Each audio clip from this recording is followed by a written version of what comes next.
অজ্ঞতার বিপ্লব যদি বিপ্লব না এনে যদি আমরা দূর করতে না পারি অজ্ঞতা, তাহলে আমার উত্তরপুরুষরা অজ্ঞই হচ্ছিল। যতই লেখাপড়া শুনুন, যতই গাড়ি হোক, যা কিছুই হোক, তারা অজ্ঞই থেকে যাবে। সুতরাং আমাদের কী করণীয়, এটা আমাদের আজকের দিনে পথ দেখাতে হবে। আমাদের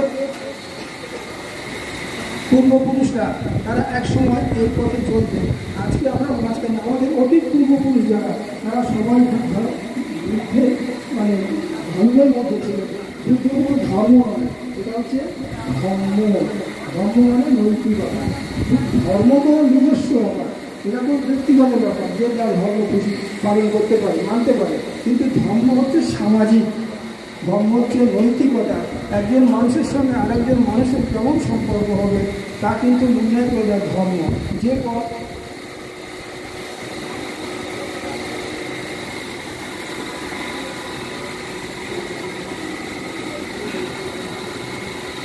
পথ বর্তমান বুদ্ধ আমাদের দেখিয়ে গেছেন, সেই পথে চলাই আমাদের মুক্তির পথ। আমরা যদি মানুষ হতে চাই, মানুষ মান আর হুঁশ, ভাবুন কথাটা, ভালো করে শুনি। মান আর হুঁশ, মান মানে কি আত্মসম্মান, হুঁশ মানে কি জ্ঞান। তাহলে ভাবুন, মান মানে কি আমাদের কি আত্মসম্মান আছে? যদি প্রশ্ন করি না, আমাদের আত্মসম্মান নেই, তাহলে একটা মানুষ আর একটা মানুষের পা ধরে খায় না, একটা মানুষ আর একটা মানুষের নির্দেশে চলে না। একদম জন্ম থেকে মৃত্যু পর্যন্ত একটা মানুষ আর একটা মানুষের নির্দেশে চলছে এবং তার দ্বারা সে শোষিত হচ্ছে, কিছু মানুষ শোষণ করছে। যদি আমার জ্ঞান থাকে তাহলে কি সেগুলো করা সম্ভব? যদি আমি প্রশ্ন করি তাহলে কি উত্তর পাবো? সেটা আমাদের ভাবতে হবে। আজকের দিনে সেই ভাবনাটা আমাদের গ্রহণ করতে হবে, বুদ্ধির পথ আমাদের ধরতে হবে। কারণ জ্ঞান ছাড়া তো চলা যায় না। সব অজ্ঞ হয়ে থাকবো, অজ্ঞ হয়ে আছি, থাকবো আরও। তো সেই দিন কি চিরদিন চলবে? চিরকাল চলবে আমাদের। তাহলে আমাদের কি পরিবর্তন দরকার নেই? পরিবর্তনই তো জীবন।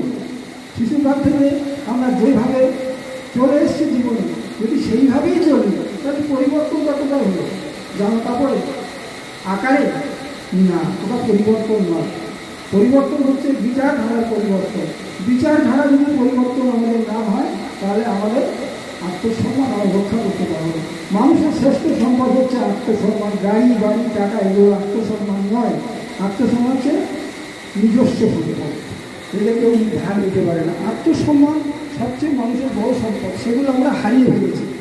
আজকের দিনে আমরা হারিয়ে ফেলেছি। আজকে যদি আমরা সেই আত্মসম্মান রক্ষা করতে না পারি, তাহলে মানুষের